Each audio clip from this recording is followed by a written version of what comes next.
इस वीडियो में है कक्षा 10वीं का विषय गणित से पाठ 1 जिसका नाम है वास्तविक संख्याएं। वास्तविक संख्याओं का ये भाग 2 है। इस भाग में हम करेंगे एक्सरसाइज 1.1।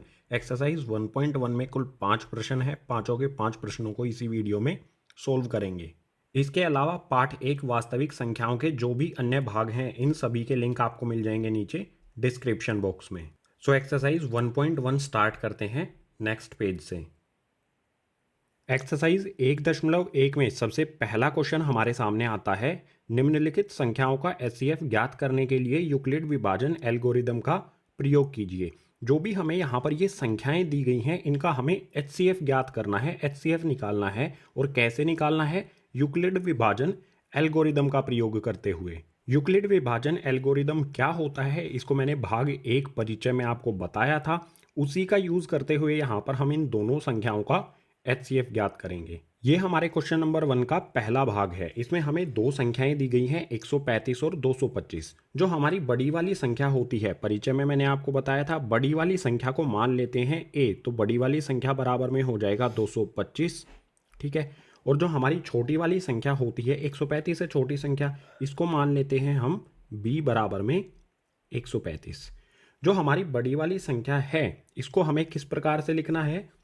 ए बराबर में बी गुना में क्यू और जमा में आर। यही होता है गाइज यूक्लिड डिवीजन एल्गोरिदम, यानी यूक्लिड विभाजन एल्गोरिदम। जो हमारी बड़ी वाली संख्या है हम इसको इस रूप में लिखेंगे। और इस रूप में लिखने के लिए क्या करना होगा? सबसे पहले हमारी बड़ी वाली संख्या लिखो भैया, 2 2 5। इसको हम भाग कर देंगे छोटी वाली संख्या से। छोटी वाली संख्या यहाँ पर है हमारी 135, तो मैं इसे भाग करता हूँ। ये मैंने लिखा 135। 135 को 1 तक लेके जाएंगे तो आएगा यहाँ पर 135। घटाऊंगा मैं 225 में से 135 को तो आ जाएगा 90। हम यहाँ पर ये हमारी जो संख्या है 225, इसको किस प्रकार से लिख सकते हैं? यहाँ पर मैंने लिखा 225 बराबर में बी। बी हमारी वो संख्या होती है जिससे हम भाग करते हैं। यहाँ पर हमारा आ जाएगा 135 गुना में क्यू। क्यू यहाँ पर हमारा होगा ये वाली, यहाँ पर जो संख्या होगी उसे हम क्यू कहेंगे। ये आ जाएगा हमारा 1 और जमा में आर यानी कि शेषफल। आर शेषफल कितना है हमारा? 90। तो यहाँ पर आ जाएगा 90। अब फिर से हम क्या करेंगे? जो हमारा 90 है इसके आगे हम इस तरह से लगाएंगे। और जिससे हमने पहले भाग किया था, यहाँ पर क्या था हमारा? 135। 135 को यहाँ पर पहुँचा देंगे अंदर। 135 यहाँ पर अंदर आ गया। 90 से इसे भाग कर देंगे। 90 के पहाड़े को 1 तक लेके जाएंगे तो आ जाएगा यहाँ पर 90। 135 में से 90 को घटाएंगे तो आ जाएगा 45। अब हम जो हमारी ये वाली संख्या है 135, इसको किस प्रकार से लिख सकते हैं? यह आ जाएगा हमारा 135 बराबर में 90 गुना में 1। 90 को 1 से गुना किया और शेषफल बचा हमारा 45। तो यहाँ पर लिखता हूँ मैं 90 गुना में 1 जमा में शेषफल 45। बिल्कुल इसी प्रकार से आगे जाएंगे हम, इसमें आगे हल करेंगे। 45 के आगे इस तरह से बना लेते हैं। यहाँ पर अब हमारी कौन सी संख्या आएगी अंदर? हमने 135 को 90 से भाग किया है तो 90 यहाँ पर अंदर आ जाएगा। अंदर 90 लिखेंगे। अब 45 से 90 को भाग करेंगे तो 45 के पहाड़े में 90 कितने पे आता है? 2 पर। 45 को पहाड़े को 2 तक लेके जाएंगे तो आ जाएगा 45 दूनी 90। 90 में से 90 को घटाएंगे तो शेषफल में आ जाएगा 0। 90 को मैं किस प्रकार से लिख सकता हूँ? यहाँ पर मैं लिखता हूँ 90 बराबर में 45 को मैंने 2 से गुना किया और शेषफल में हमारा क्या बचा? यहाँ पर 0। ये आ गया हमारा 0। अब आपको मैंने परिचय में बताया था कि जब शेषफल में 0 बचे उस समय जिस संख्या से हम भाग देंगे वही होता है एचसीएफ। तो यहाँ पर मैं लिखता हूँ एचसीएफ। हमारी जो भी संख्याएं हैं उसे लिखेंगे ब्रैकेट में। 135 और 225, इन दोनों संख्याओं का एचसीएफ क्या होगा? 45। और क्यों होगा? क्योंकि इससे भाग देने पर शेषफल में 0 आ गया। तो यहाँ पर हो जाएगा हमारा ये उत्तर। अब क्वेश्चन नंबर 1 के सेकंड पार्ट में भी हमें यहाँ पर दो संख्याएं दी हैं, इनका भी एचसीएफ ज्ञात करना है यूक्लिड विभाजन एल्गोरिदम से। जैसे हमने फर्स्ट पार्ट को सोल्व किया था बिल्कुल उसी तरह से इस वाले पार्ट को सोल्व करेंगे। इसमें हमें दो संख्याएं हैं 196 और 38,220। बड़ी संख्या हमारी ये है तो ये हो जाएगी ए बराबर में 38,220 और बी बराबर हमारी संख्या हो जाएगी 96। अब जो हमारी बड़ी संख्या है इसको हम किस प्रकार से लिखेंगे? ए बराबर में बी गुना में क्यू जमा में आर, यही होता है हमारा यूक्लिड विभाजन एल्गोरिदम। तो क्या करना होगा इस प्रकार से लिखने के लिए? जो हमारी बड़ी वाली संख्या है इसको अंदर लिखेंगे, यहाँ पर आ जाएगा 38,220 और इसको छोटी संख्या यानी कि 196 से भाग कर देंगे। इसको बिना कैलकुलेटर का इस्तेमाल करते हुए हल करते हैं। 196 के पहाड़े में एक पर आएगा 196, घटाएंगे 382 में से 196 को, 2 में से 6 को नहीं घटाया जा सकता है तो यहाँ से हासिल ले लेंगे, 8 में से एक हासिल लेने पर ये हो जाएगा 12, 12 में से 6 को घटाएंगे तो यहाँ पर बचेगा 6। अब बिल्कुल आसान कर लेते हैं, यहाँ पर 7 बचेगा, ये हो जाएगा 37, 37 में से 19 को घटाएंगे तो बच जाएगा यहाँ पर 18।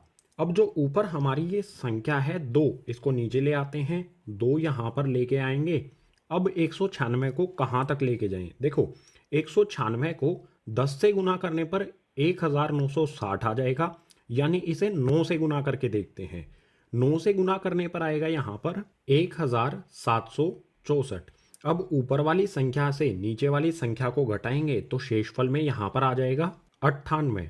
घटाना बिल्कुल आसान है, आप यहाँ पर अंतर देख सकते हो, 862 और 764, इनमें अंतर कितना है? 98 का अंतर है तो घटाने पर 98 आ गया। अब ये जीरो बचती है हमारी, इस जीरो को यहाँ पर ले आएंगे नीचे, जीरो आ गई। अब 196 के पहाड़े को कहाँ तक लेके जाएं कि 980 हमारा आ जाए? अगर मैं 196 को 5 से गुना करता हूँ तो हमारी एग्जैक्ट वैल्यू आ जाती है 980। तो 196 को 5 से गुना किया, आ गया 980। 980 में से 980 को घटाया तो शेष में ज़ीरो बचेगा, कुछ भी नहीं आएगा, ज़ीरो हमारी वैल्यू हो जाएगी। अब जो हमारी 38,220 है इसको मैं किस प्रकार से लिख सकता हूँ? यहाँ पर मैं लिखता हूँ 38,220 बराबर में बी।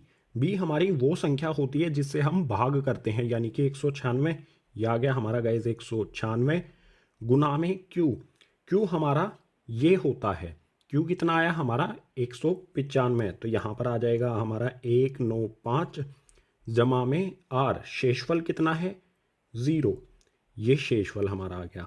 अब HCF क्या होगा? जो हमारी ये दोनों संख्याएं हैं 196 और जो हमारा 38,220, इनका HCF क्या होगा? मैंने आपको बताया कि जब हमारा शेषफल 0 हो जाए उस समय हम जिस संख्या से भाग करेंगे वही हमारा HCF होगा, यानी इन दोनों संख्याओं का HCF क्या हो जाएगा?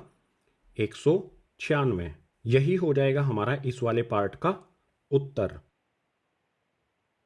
अब क्वेश्चन नंबर 1 का थर्ड पार्ट, जिसमें हमें यहाँ पर ये दो संख्याएं दी गई हैं, इनमें बड़ी वाली संख्या हो जाएगी A और छोटी वाली संख्या हो जाएगी B।